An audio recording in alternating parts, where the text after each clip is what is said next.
I feel like this is the fluffier part of the presentations, especially after seeing all the great speakers that we've had. The presentations themselves have been totally amazing. So enjoy the fluff. So before I begin and get to the meatier part of my presentation, I want to relate a story to you that I heard a while back. Now, this is a story that took part in a farming community, small town in America. Now, there was a farmer, Farmer Joe, and his wife. Now, Farmer Joe and his wife had a farm, and they had a one-man show farm, you could say. And what happened was that in this town, as happens in most towns, during the harvest time, there's a hype of activity. People come in, and people want to get employed during the harvest time. So typically what happens is that people congregate in the town, and as they congregate, they show up their skills. You know, some are harvest drivers, some are good at different aspects of farming. So the farmers come and they pick and choose these guys as they like. But what happened is that Farmer Joe gets to town, and it's quite late this time round, so all the key guys have been taken, and there's one guy that's left. So he asked that guy, well, what's your skills? Can you tell me what skills you have? And the man looked at him. His name was Jack. We'll call him Jack. Jack looks at him and he says, well, I can sleep during a stormy night. So Farmer Joe is like, well, what does he mean? He asks him again, what do you mean? Like, no, I can sleep during a stormy night. So anyway, Farmer Joe takes this guy and starts working on the farmer. Days go by. Eventually, they realize he's actually a very good worker. He gets on with his work. In the evening, he goes and he sleeps. And day after day, this is what happens. Until one day, there's a storm. And when this storm takes place, Farmer Joe is very worried because it's hailing, it's howling. So he goes outside and he's knocking on Jack's door. But Jack will not wake up. And he knocks, Jack will not wake up. Eventually, he thinks to himself, I'm just going to go around and get everything out of the way. So while he's going out there, he's trying to go to the barn to see if everything is in order. Everything was in order. He goes to the fields and sees that all the implements have been taken out. Everything has been done. So he's running around. Eventually gets into his house and he realizes, as he sits down, that now I understand what Jack meant when he said, I can sleep during a storm. You see, he was so prepared for everything that he could sleep during a storm. And he knew that, come what may, he was always prepared. So if there's one thing that we've learned over the last couple of months, or year and a bit, is that we need to be prepared for things that are coming, things that we might not know about. And the pandemic has taught us that. And the question to you is, are you prepared for the next storm? Will you be able to sleep during the next storm? Now, we are talking about commerce, e-commerce, and that's a topic that's front and center, especially after the pandemic. And the reason why, as we all know, is that we're all locked up, people started shopping online. But before that, what was the trend when it came to e-commerce? I'm sure you'll appreciate this. That's what people thought of e-commerce. You order something and you get something totally different. But fortunately for us, we see that things have changed. And like Loki said yesterday, his wife never used to shop online, and now she's an avid shopper online. And many of us, I'm sure, that never ever shopped online have now started to see ourselves shopping more and more online. So the question is, what trends have we seen in the last couple of months, and where is e-commerce going? Well, one of the first things that comes to mind, or a big trend that we're seeing, is AI and machine learning. So everything within the applications or within the commerce sites is fully integrated to AI and machine learning. Now, before traditionally, AI was just there to help people increase their orders. We think of applications like your Uber Eats. Every time before you check out, well, most people that bought, it's called a chicken meal, like cream soda, but most people that bought these burgers, well, they like Cokes. And you get those recommendations. Now, that's quite interesting because what's happening in the background is that AI is learning people's habits over and over again. So we find that the more data that these applications are getting, the more accurate they become. So it's not just about product recommendations only at the moment, but we're also seeing how companies are fully taking advantage of artificial intelligence. We have one client, insurance client, and what they do is they take a photo of a vehicle. So a damaged vehicle, you have a damaged vehicle, you take 6 photos at different angles of your vehicle. And now you feed that onto a site, and a quote comes out. It tells you the make. You don't even have to state the make of your vehicle. It tells you the make of the vehicle. It tells you an estimate of what that vehicle will cost. Now, this is obviously in the B2B space. It's not up there. But once again, we see that these trends are happening both in B2B and B2C sectors. So e-commerce, machine learning, if that's not embedded in your current commerce sites or part of your plan, I think do yourselves a favor and get onto that bandwagon, because we know that the more you start collecting data now, the more benefits you'll reap in the future. Another trend that we're seeing is customizable products. Now, what do we mean by customizable products? Well, companies like Nike have done this very well for a number of years. See, you can make changes to your product while you're still online. And we see that this hasn't reached the peak yet. For example, you can take any shoe that you like, Air Force Ones, and you can create whatever you like with your Air Force Ones. Now, what that does is that it makes it personal for the person that's doing the actual shopping. So the different complexities that we're finding within these sites now is something that appeals to people, because people want to feel like individuals. I don't want to feel like I'm buying the exact same thing that everybody else is buying. So the more customization, the better the customer experience. That's what we're seeing. But at the same time, we know that this does not mean that you have to go with hundreds and thousands of options when it comes to customizing your products. But it must be fit for purpose within your industry, within your product range. But definitely customizing it will create a better customer experience for your customers. Now, some examples that we're seeing around this, and companies that are doing this very well, are like cosmetic companies. So overseas, we're seeing a lot of cosmetic companies that are really customizing products at a formula level, one could say. So you can enter different data inputs, complex data inputs. For example, you can tell them about your skin tone, your skin type, and the different types of skin conditions you've had previously.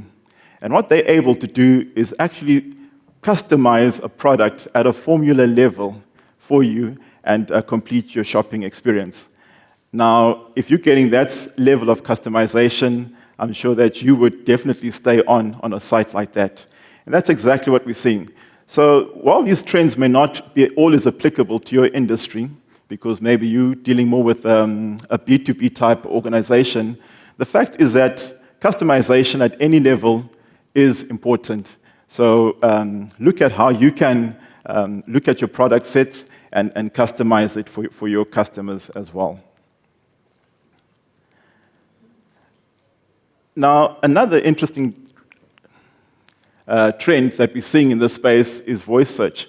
Now, how many of you have the cars with the voice activation, or what you call it? It's you click on the steering wheel and you can command your car to do things. I see people nodding. So a few of you have those cars. Now, how many of you use those features that feature in your car? Not many, right? Why is that? Because you click there, call John, calling Sandy. No, call John, calling Mandy. So that was the voice search or the voice algorithms of the past. But now we're seeing that with advancement of voice technologies and the algorithms, especially with companies like Amazon and Google Home.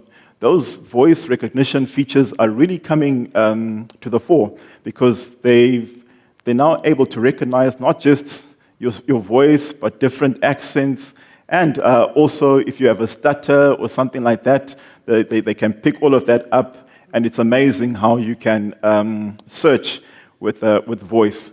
So companies like Amazon are doing very well when it comes to this, because what we're also finding is that they're able to embed other people's products within the Amazon range. So you can say, order me a crate from Impact, for example, because now you've got that skill that's embedded within Amazon.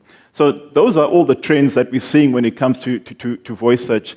So once again, it's a trend that maybe is more applicable to the B2C companies, but once again, as we've seen with most things, early adopters with these technologies are the guys that will benefit the most.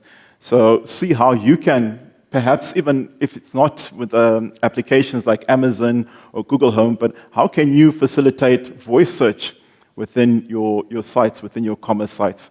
So something else that a lot of people can look out for. Now, something that's been around for a while are chatbots. Now, we all know what chatbots are. You go to a site, and it's almost like John is available, speak to John. Now, this is not something new. It's always been there. But we're seeing an increase in the use of chatbots. And also with chatbots, what we're also finding is that they're more sophisticated. I mean, 9 times out of 10 these days, you chat to a chatbot or you chat to a real agent, and you're not able to tell the difference. The language recognition when you're typing is really, really advanced. And there really are strong benefits to your customers if you use chatbots. For one, they're very cost effective. Imagine putting up a call center of 50 dedicated people, training those people, the technology that has to go with that.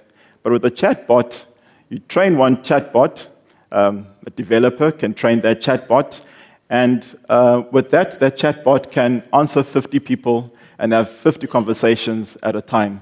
So a real cost benefit and something that one can use in their company. And remember, with all these technologies, they don't always have to be embedded within your commerce or e-commerce applications. You can look at your customer journey and say, well, where is a place where we can potentially use a bot and save our companies money as we do that. Now, something else that's become front and center in the digital space is authenticity and storytelling. So people's BS radars, for lack of a better word, keep getting stronger and stronger.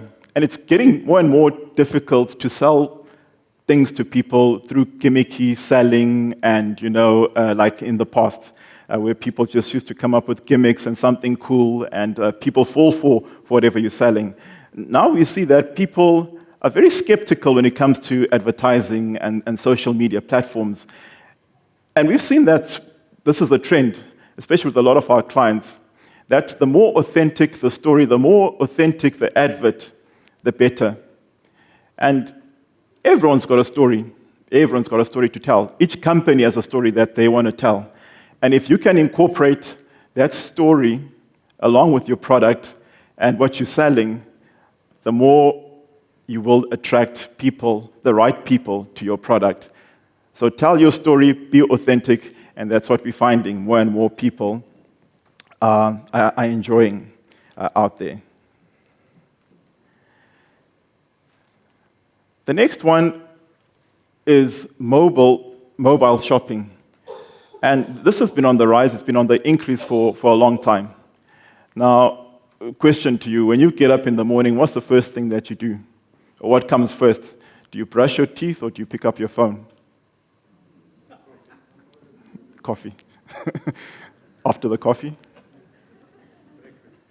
After breakfast? And then mobile phone. Okay, you're one of the few. I think most people sleep with their phones next to them, isn't it? And the first thing that you do is you pick up your phone and you check, well, what's happening in my day? What's happening on social media? What's my calendar looking like? if I want to shop for something, take a lot, or whatever it is, that's what is front and center. It's a mobile phone. So what we're also finding as a trend is that mobility is such a huge thing. So whether you're doing B2B or B2C, so it could be sales agents that are going out, are they mobile? Are they able to access your sites through mobility? Are your customers able to access mobile-ready sites? So mobility is a big thing. So whatever you're building, whatever platforms you're working on, just make sure that they are mobile-ready, and make sure that you are taking full advantage of this customer base where people just want to use mobile. And a lot of times, if you go onto a website now and things are not rendering properly, what happens? Well, there's options. People go somewhere else and look for, you might have the best product, but if the website is not rendering properly, people will rather move on. So pay attention to that as well, because that's also an important trend that we're finding. And then sustainability, I think that's been a theme that's been running through this the last 2 days. So everyone is environmental conscious, and especially now, what we're finding with the trends is that millennials will most likely buy something if it's environmentally conscious and it's been proven that they are doing something better to improve the planet. So it's all about better packaging, better products that support the environment. And recycle, repurpose, reuse, I mean, that's also been a theme. And you people, most of you in this room are in that industry. Regifting, that's also quite a common trend that we're also seeing, isn't it? Sites that where you can regift things. Interesting enough, we did that for one of our year ends. Instead of buying the normal corporate gifts at the end of the year, we decided that we were going to go around. We got someone, my wife, to shop around for us. So she went around and she went to all these antique shops and second-hand shops, and she found real gems. She went and found these old teapots and old teaspoons or something like that. And we made tea packages as year-end gifts, but with these unique, re-gifted, repurposed teapots. And people were blown away. They thought those were the most amazing gifts. And instead of spending, like hundreds and hundreds on your customers, were able to cut costs, but also, repurpose a lot of things that would have been otherwise thrown away. So sustainability is a big thing, and people appreciate that. So that's what we're also seeing as one of the common trends. So I thought I'd stick this slide in because I thought my slides were all kind of fluffy, and I saw everyone had stats and diagrams and everything else. So there's my slide of intelligence, you could say, because don't know what it's talking about, but yeah, anyway, we'll move on. No, but the one thing that we're seeing is that there's definitely a trend, from going from words to video. And TikTok, the youngsters, the old people, everyone is getting on that bandwagon. And we've seen that there's a lot of selling on these mobile applications as well. So before, you'd have to jump off a site if they were advertising a social media site, go somewhere else, shop, and then go back to the social media platform. But now the platforms allow you with the APIs to put shops within those sites. So as you advertise, you can click, and you still stay within the social media app, and you're able to sell your products in there. And that's what social media wants you to do. They want you to stay on that site as much as possible. They don't want you hopping off. And that's the reason why we find that more and more people are using and taking advantage of the social media applications. So I thought that I'll just play this video for you to show you some of the things that are happening out there. So if you are embarking on a journey around commerce, around digital transformation, there's a plethora of applications and companies out there that can assist you. There's no need for you to reinvent the wheel anymore, because 9 times out of 10 it's been done. If it hasn't been done by your competitors locally, it's been done across the borders. If it's not across the borders, it's overseas. And there's an application for almost anything and everything. So if we could play this video. A code red for humanity. Temperatures continue to rise. The alarm bells are widespread devastation. The increased heat will change weather patterns. Wildfires blazing. Environmental experts. The United Nations today issuing an urgent. The next decade is decisive. It's pretty easy to feel small and powerless in the face of it all. Yet there's a voice deep inside each and every one of us that wants to be heard. And it's telling us to act. Lots of businesses are saying all the right things, but they're setting lofty goals for their successors to solve. We need immediate action. 20 years simply won't cut it. Not 10, not 5. We've got to flip the script. At Salesforce, we believe that business is the greatest platform for change. But 21st century problems deserve more than 20th century solutions. Meet Sustainability Cloud. You see, real change doesn't come from the top down alone. To meet our challenge head on, we have to democratize it within our organizations. Reducing carbon emissions is everyone's business. We've got to break down silos between companies and their suppliers and customers. We've got to empower employees with easy tools that make them part of the solution. If we unleash innovation and passion from within, incredible things can happen. Let's accelerate to net zero now. Let's do it with data and real insight. And let's lead with trust through the greatest challenge of all lifetimes.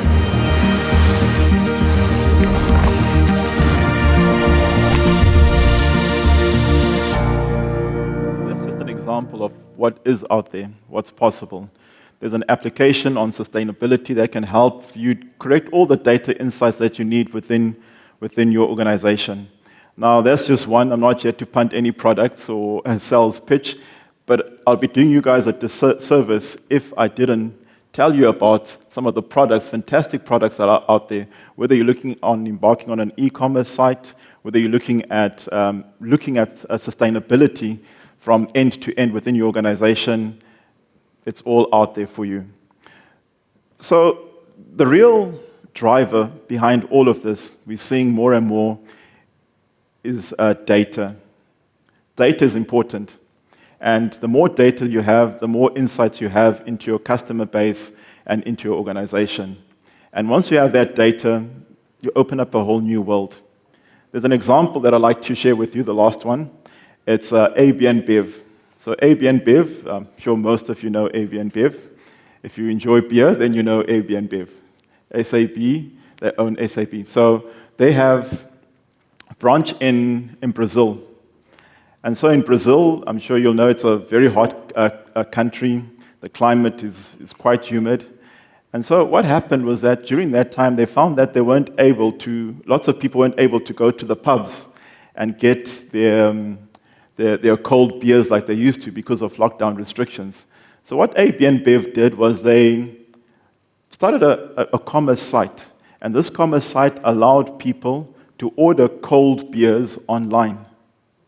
So now you could order a cold beer because of the demographics of the country. A lot of people weren't able to afford fridges and things like that, but you could now order a cold beer online. And because of that, they were now able to tap directly to the end user, get all the data in terms of drinking habits, what people like. Because before, remember, they were a B2B organization, but now by tapping into the insights of the end user, they were able to see, well, how is their product actually doing on the ground? And because of that, they were also able to experiment a whole lot easier and better. So if you got insights into how your end users are using your product, then you can start dissecting that data and making more informed decisions. So, the question is, are we ready for the next storm?